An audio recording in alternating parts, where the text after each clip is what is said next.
The information provided on lifeinterruptedradio.com is for educational purposes only. Welcome, everyone, to the Autoimmune Show. I'm Sharon Saylor from SharonSaylor.com, and it's my pleasure to bring you another episode of the Autoimmune Show, where we hope to inspire you to optimize your health regardless of your diagnosis, to live the best life you can live. I always like to say this is the only one we're given, so let's make the best of it. And tonight we have a really interesting show. We're going to talk about a brand new guidebook called the Heart Reconnection Guidebook. And we have one of the authors on. It's a book with multiple authors, which is always exciting. But we're going to talk to Lee McCormick tonight. And he was born into a tribe of movers and shakers and has always lived out loud. He is the founder of the Integrative Life Center in Nashville, the Ranch Recovery Center in Tennessee, and the Canyon Treatment Center in Malibu, California, and the creative force behind the mental health and recovery scene for over 20 years. He founded Spirit Recovery, Inc. to produce healing and recovery conferences and spiritual journeys around the world. And we're going to jump right into it. We'll finish his bio in a little bit because it's long and extensive, as you can tell, but let's just get into sharing with this amazing person and the Heart Reconnection Guide. So welcome, Lee. Thanks for being on the show. Thanks, Sharon. I appreciate you inviting me. Oh, I love these books where there's multiple authors and you get many insights of different points of view. So just tell us a little bit, what was the inspiration for the book? I have a group of friends, colleagues. Some of them have been teachers of mine over the years. We were all at a mental health addictions conference in Santa Fe, like 3 years ago. And we were having a conversation around the outcomes of mental health addictions treatment, the true change that was happening in any kind of self-help world work, but primarily in the mental health addictions realm. And we all held the same point of view that the outcomes were just not nearly good enough. And that what would really benefit this world would be a complete paradigm shift, like looking at and questioning the foundation of what we believe, why do we believe these things, and what's the basis for the messages that are being shared in the recovery realm, in the mental health realm, and again, the just raising your life up perspective. Why are more people not leaving happy, joyous, and free? Why are more people not inspired to follow through and really live authentic, creative lives that they love waking up to in the morning? Those are excellent questions. And those are, I like to say, regardless of our diagnosis, absolutely important questions.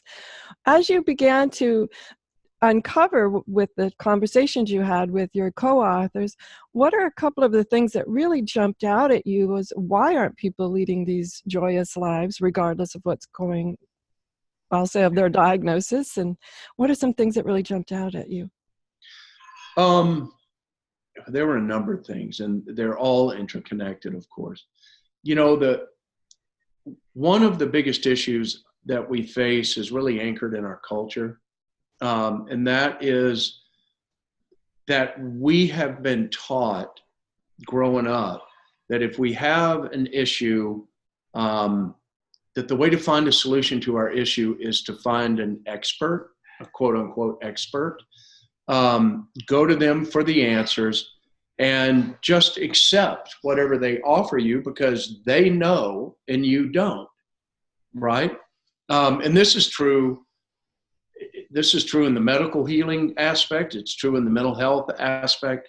It's an aspect of our culture. So true. One of the things that we say here is about, I like to call it the white coat authority, that they offer us their best suggestions based on their expertise, as well as they offer you statistics, but that doesn't mean you have to be one of the middle of the road statistics or some of their fatalistic type of statistics that we can always optimize. I love that, because here in the autoimmune world, we talk a lot about you know what you need.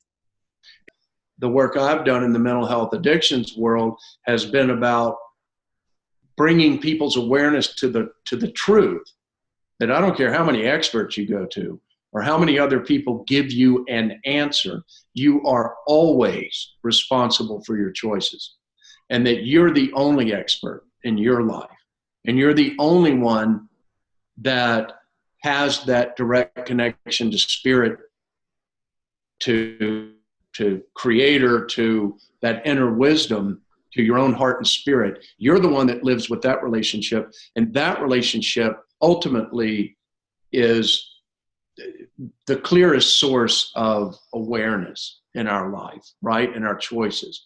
And this is from a very basic level that I'm saying this. It's not religious at all.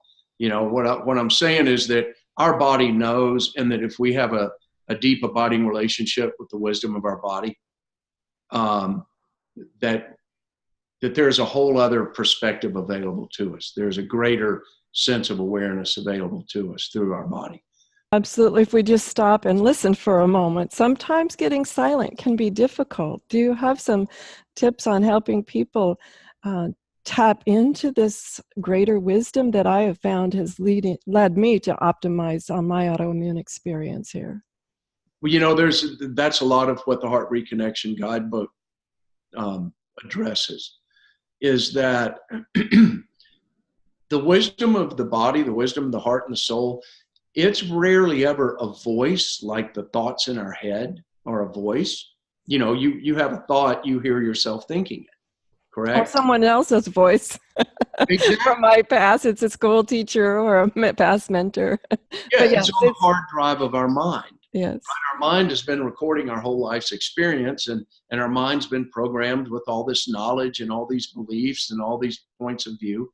And so culturally, we're taught that if we want an answer to a question, you think about it. You go into your mind, you sit with it, you reason it out, and you listen to the voices in your head, okay?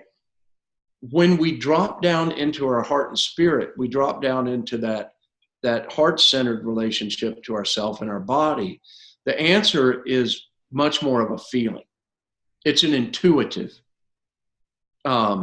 response, as opposed to well, you should turn left, you know, like a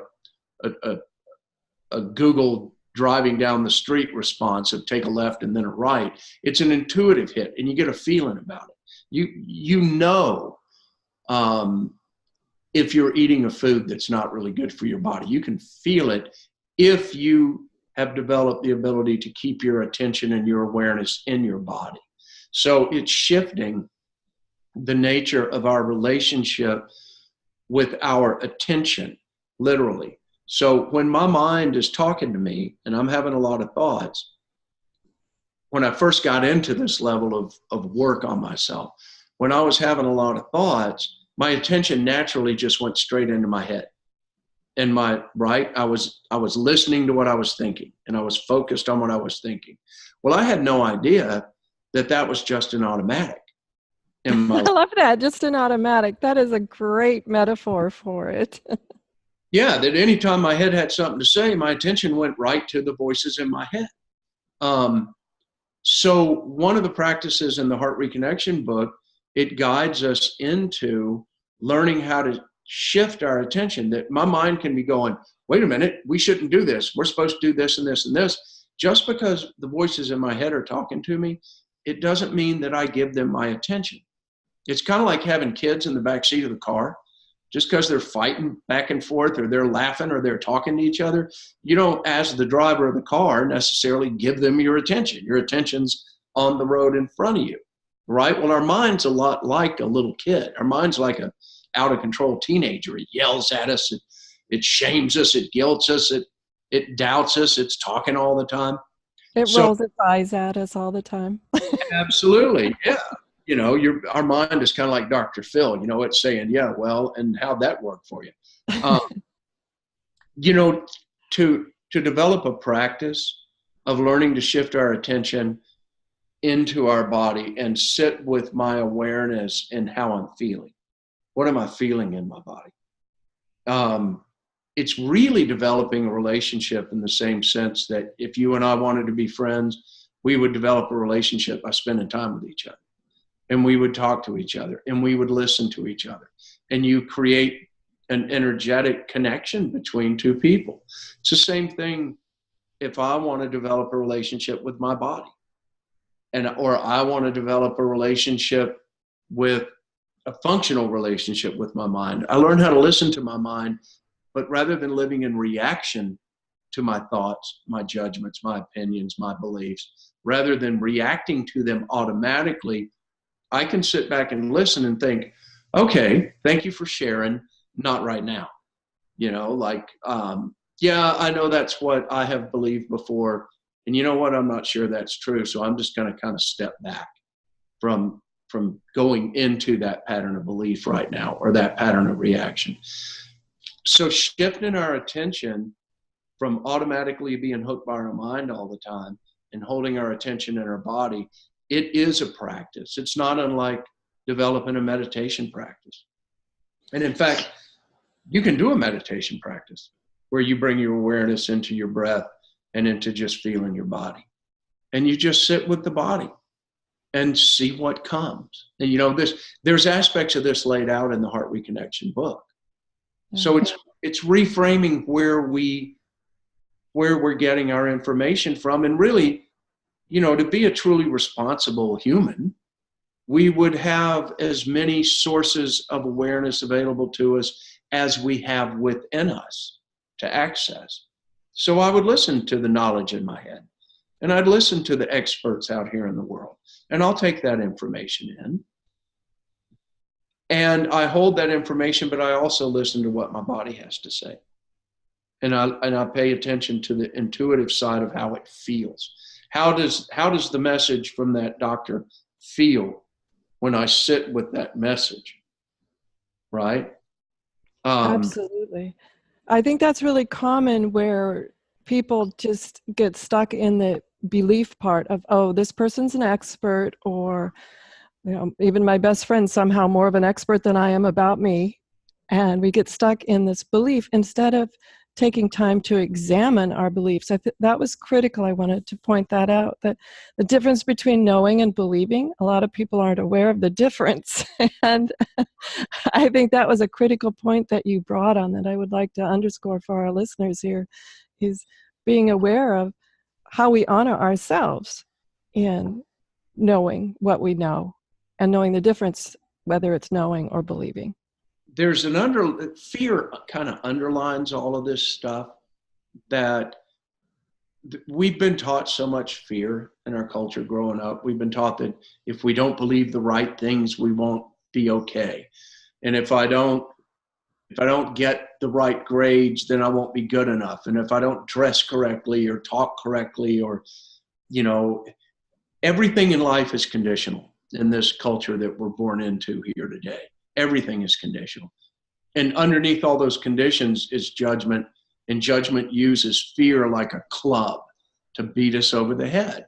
That if I'm not doing it right, then I'm bad, or I'm wrong, or I won't be okay in the world, or I'm a failure, or I'm going to hell or something, right?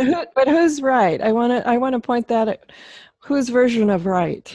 That's what there's so many ways to do so many things to get to the same endpoint. Absolutely. And again, in our book, in the Heart Reconnection book, we shift the attention that I am the person that's 100% responsible for my life. My teachers are not responsible for my life. You know, my priest or my rabbi, they're not responsible for my life. The doctor that I go to, he's not responsible for my life. I am responsible for my life. So if I own 100% responsibility for myself, number one, that's going to bring up a whole lot of insecurities.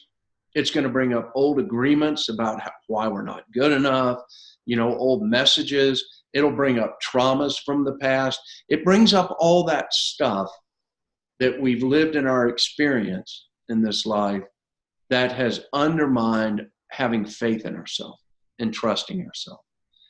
So if I'm the one that's ultimately completely responsible for my life, my choices, my reality, and I don't have faith in myself, then it's like the captain of the ship is crazy. And I can't trust the captain of the ship. And so I'm super anxious, right? And I'm fearful. And I'm just at a loss. I'm in a place of confusion. So the work of reconnecting to the heart and our spirit is really the work of unraveling all of those things, those experiences, those agreements, those judgments that we're holding on to that undermine our having faith in who we are really, and having faith in our ability to make choices on our own behalf and make use of doctors and experts and friends and others' points of view. Make use of all of that, but never relinquish the truth that it's my responsibility to make my choice based on ultimately how it feels to me. We've been talking about what is reconnecting with your heart and what does that mean. So Lee's been sharing some great tips on how we are the ultimate resource and responsibility for ourselves.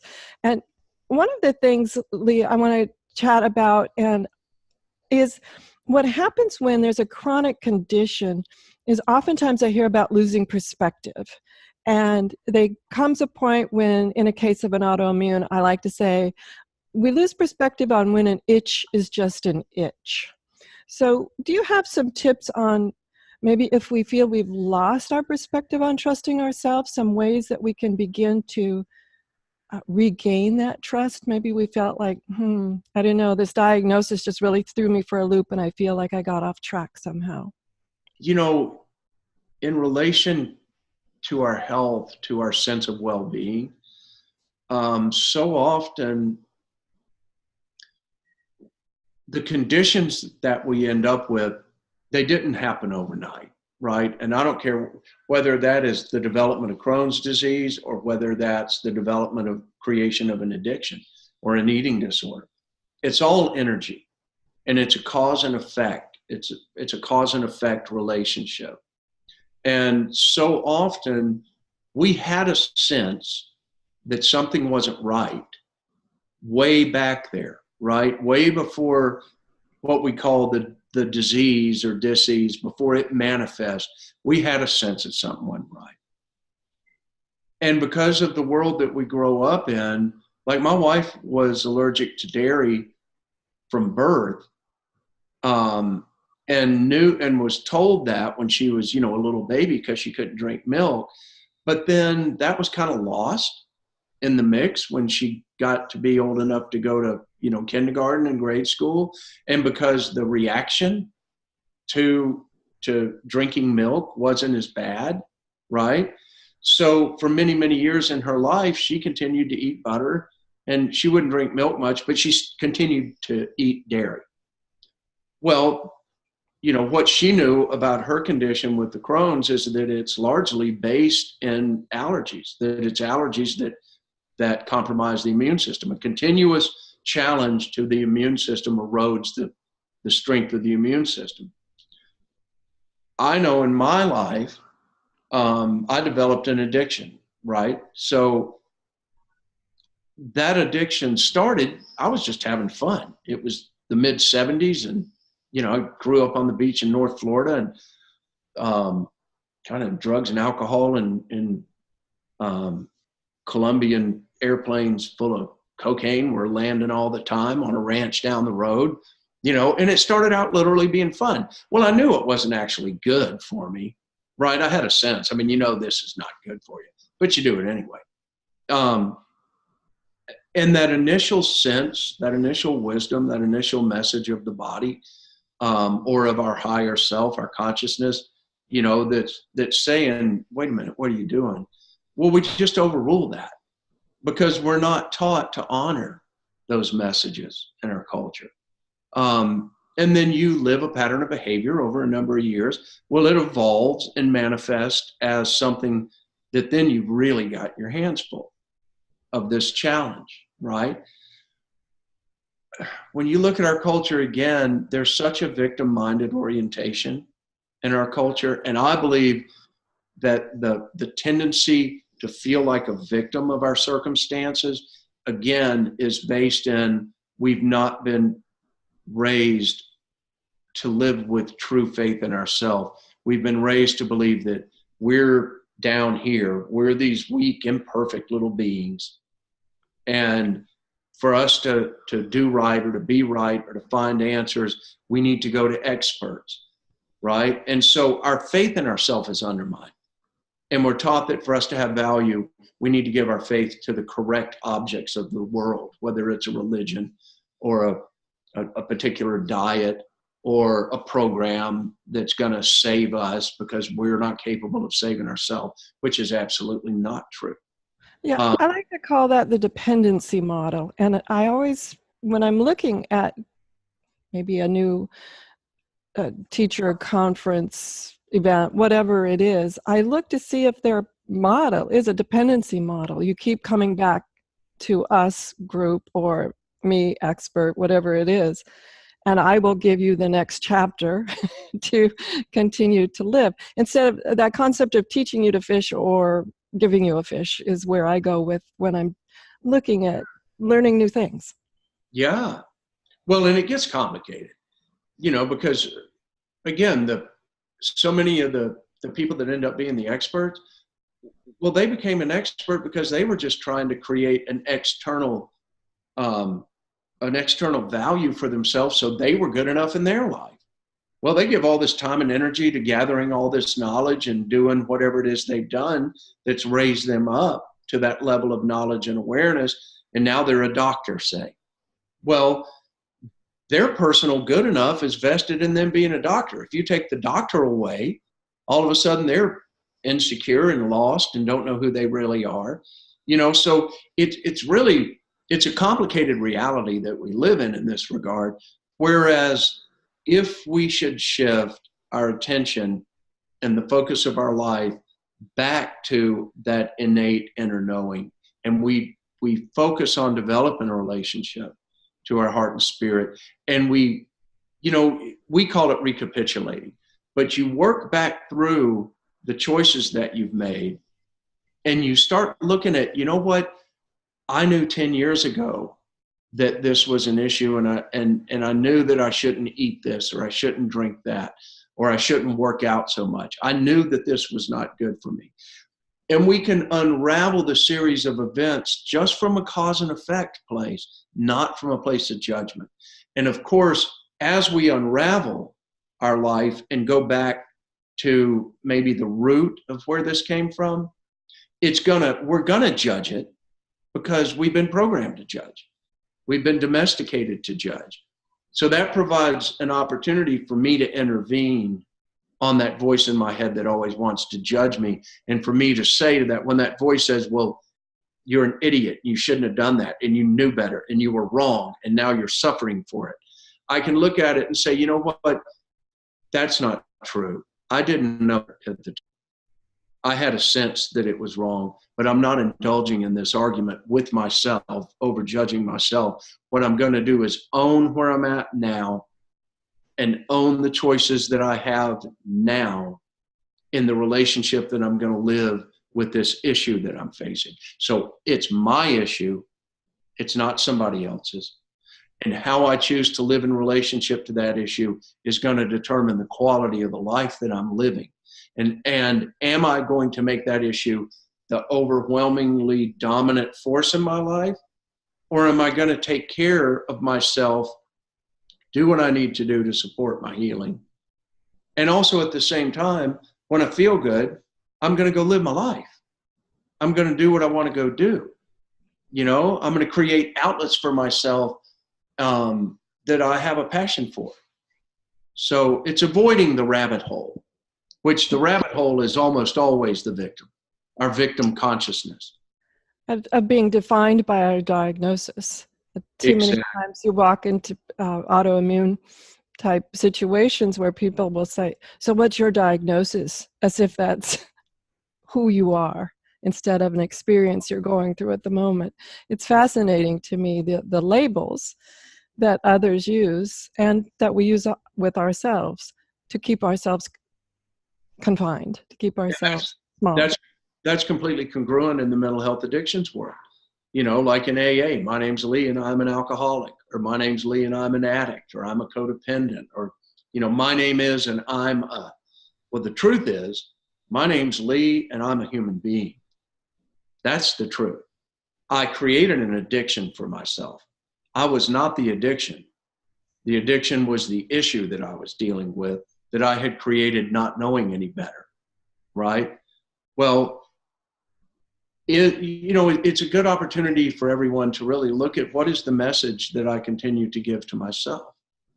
Am I defining me as less than the truth of what I really am, even though the situation I'm in or the condition that I'm dealing with can truly be overwhelming at times? I still have a responsibility in how I'm going to frame that and the way I'm going to hold that in relation to me. I am not the challenges that I face in this world. I'm the one that's facing the challenge. Beautiful. Well said. We're going to let us just ponder on that. I am the one facing the challenges. I am not the challenge. I love that. Thank you so much. And as you know, if you've listened to the show for very long, I am a huge self-advocacy person. You are the ultimate responsibility. Now, one question I have, Lee, is what about, have you ever run into people when they not listen? and how do we shift? How do we shift? It's a practice. So, I run into Buddhism all the time because the basic tenets of Buddhism are really the coolest framework for a human shifting the nature of how we relate to ourselves. And, the basis of Buddhism is the basis of our relationship to life. And our relationship to life begins with ourselves, and then it moves out into the world. And as I said earlier, we have so much resistance because so much of our beliefs, so much of our experience in life has been dominated by fear. That if I don't believe the right thing, I'm wrong. And if I'm wrong, then I don't have any value and I'm not good enough. So we're hypervigilant. And then once we decide to believe something, we give so much faith, because a belief is a belief. It's just a belief. A belief doesn't have any power until you give your faith to it. And the more faith you give to a belief, the more powerful it becomes, to the point that we can choose to believe that a particular path in healing is going to fix us. And we can give all our faith to that path of healing, to what that doctor said, to these particular interventions. And I can get up every day and all day long say, this path is going to heal me. This path is going to heal me. This path is going to heal me. As that happens, we project responsibility for ourselves onto those beliefs and onto that path. You follow me, to where I'm moving my responsibility for myself and projecting it onto that path. But the beliefs that are that path are beliefs that I chose. And so what we're doing is never going back to, as we use that sort of Dr. Phil metaphor, as we're on this path, it sounds like not ever going back and saying, well, how's this working for me? Exactly. We don't stop, once a week and say, okay, well, how do I feel? Do I feel better today? Is this serving me?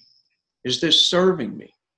Because it's our belief that we've given the faith to. It's not some outside God that showed up in our life. We manifest this belief. We created the belief. We gave the faith to it. Now we're demanding that the belief and that path be responsible for us.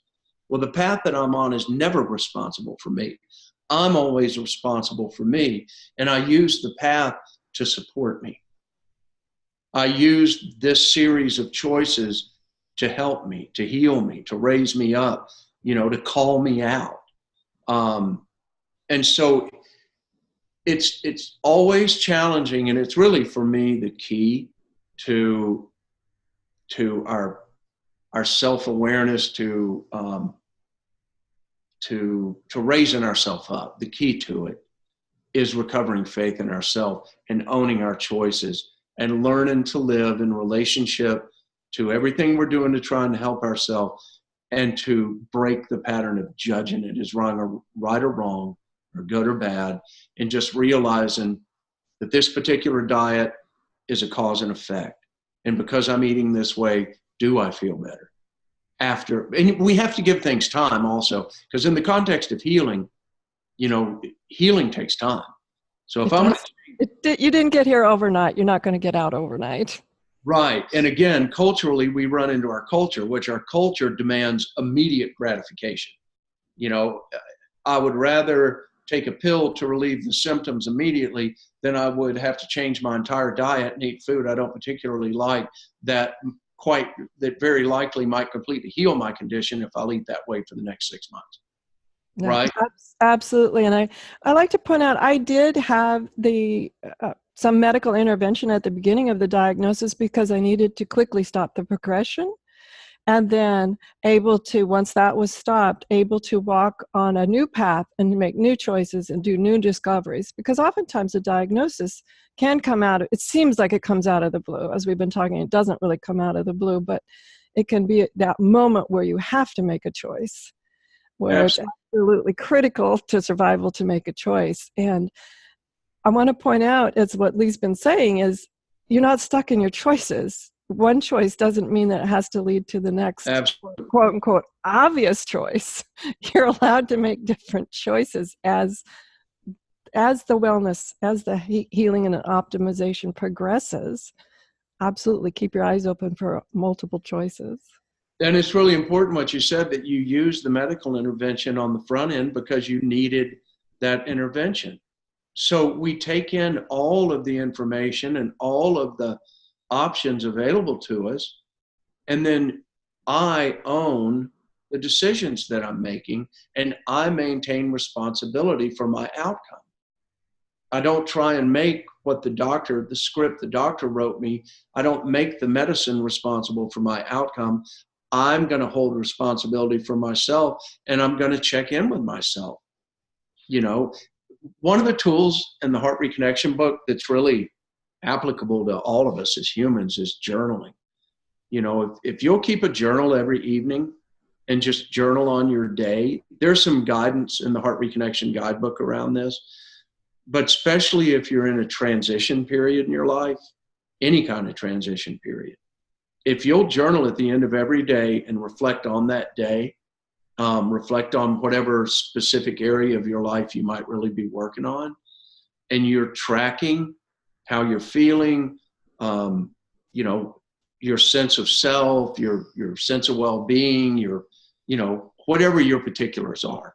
You reflect on that every day. If you'll journal on that for a month, just make a commitment to do it every evening for a month, you'll develop such a strong sense of being a witness for yourself in your life. And what happens when we reflect every day in that journal is we'll recall important experiences that otherwise will just fly by, right?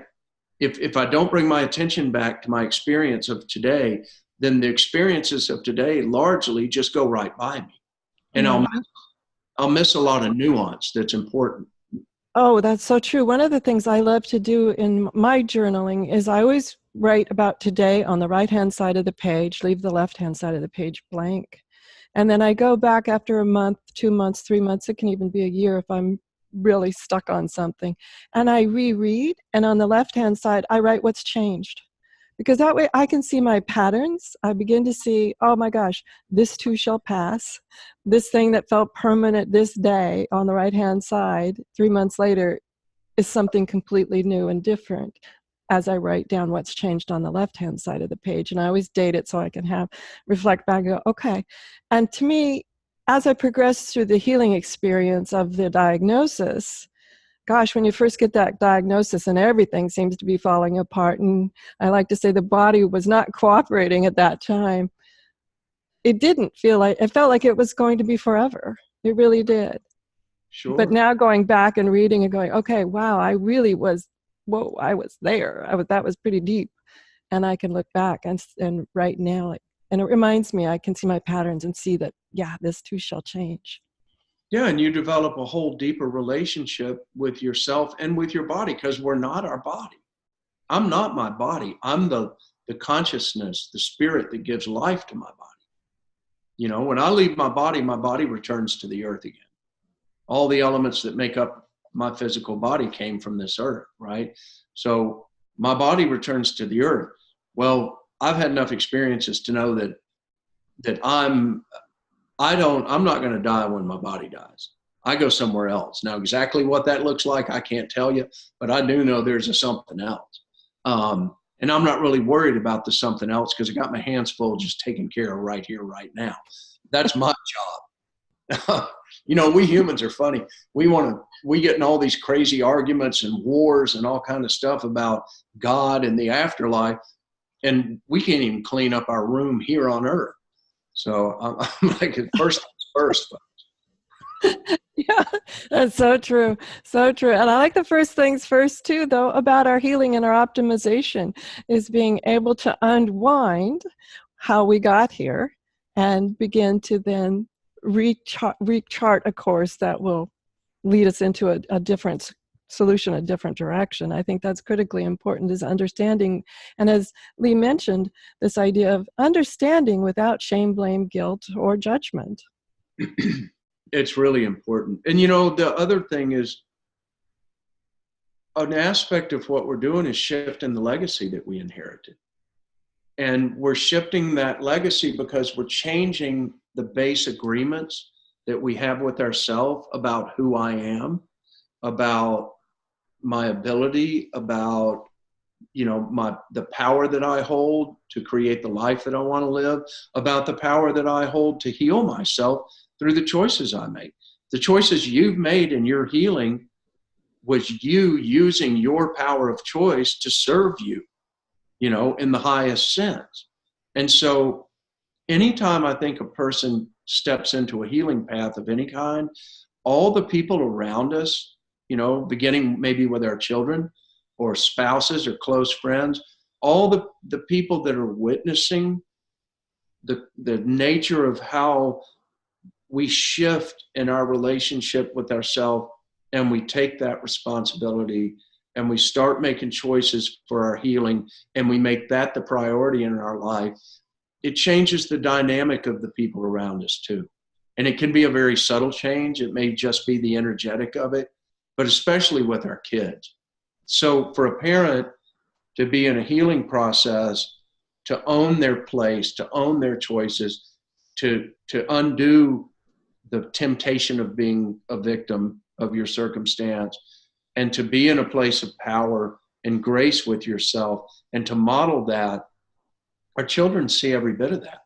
You know, while they appear to be distracted, and they're in their own little life, and they're in their own world, and they can be afraid because we're their parent. You know, there's a lot of extenuating circumstances going on around it, but at the heart and core of it is we are an example of someone stepping into their life from a place of responsibility and compassion for themselves. And when our kids witness that, it shifts the legacy from what we inherited from our parents to what they're inheriting from us. You understand what I'm saying?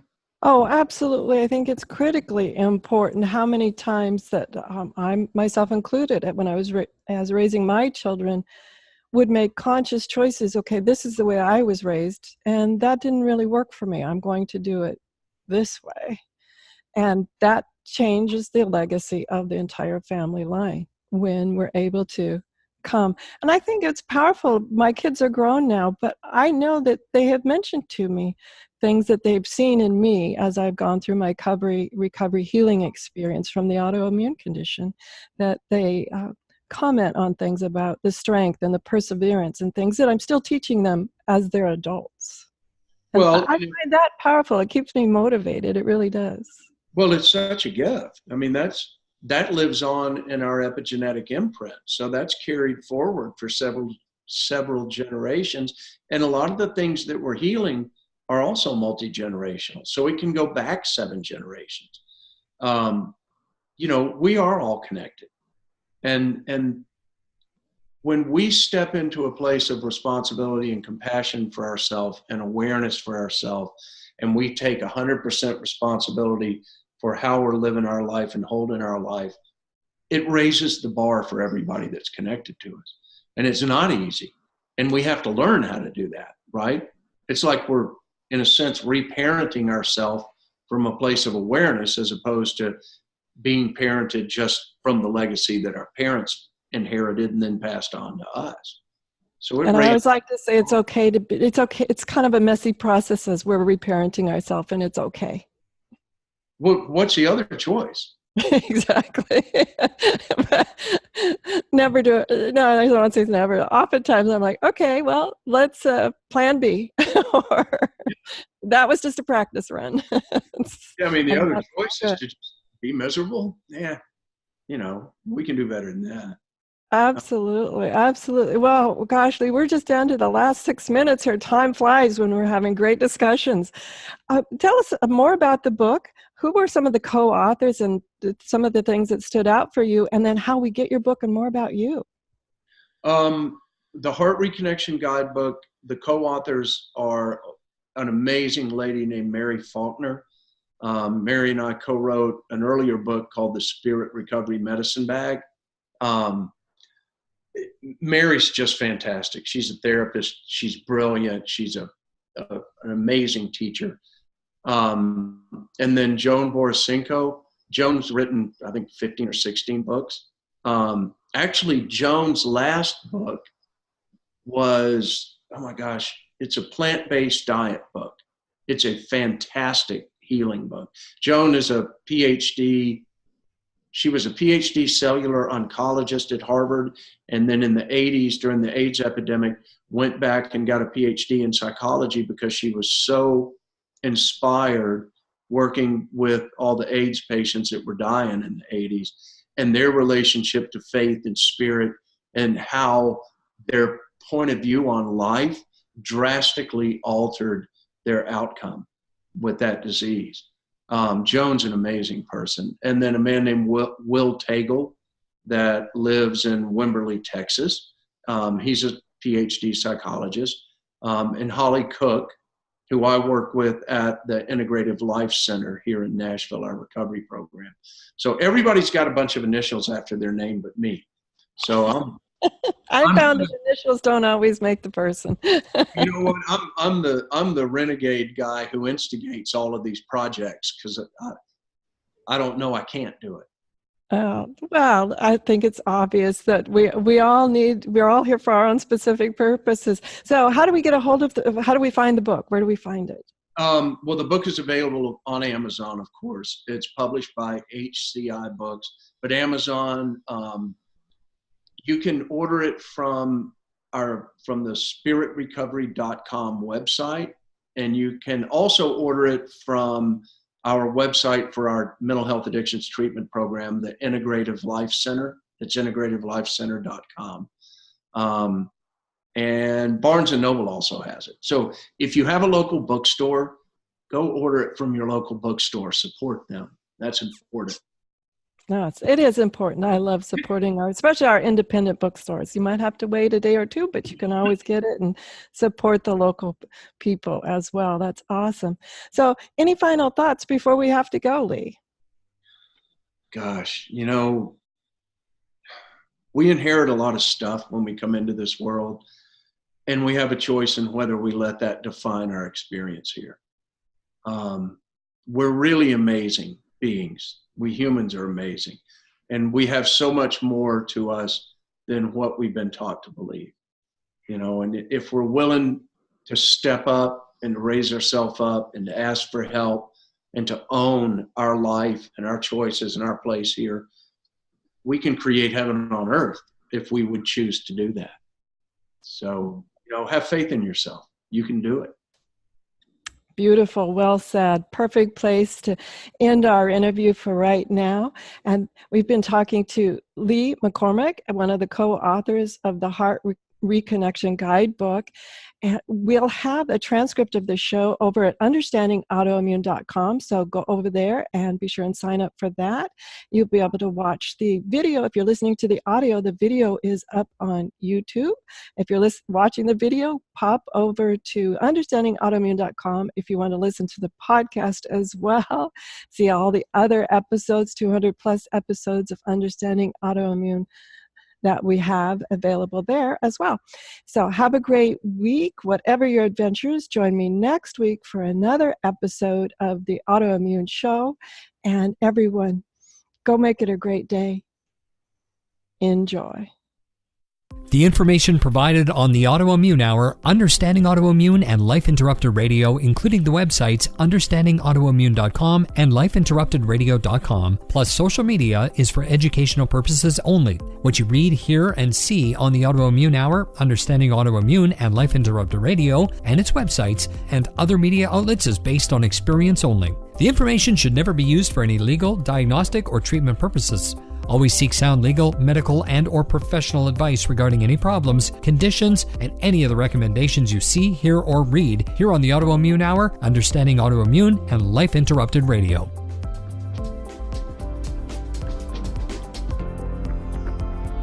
You've been listening to Life Interrupted Radio. To learn more, listen to other shows, and gain free resources that can help empower your life, be sure to stop by lifeinterruptedradio.com.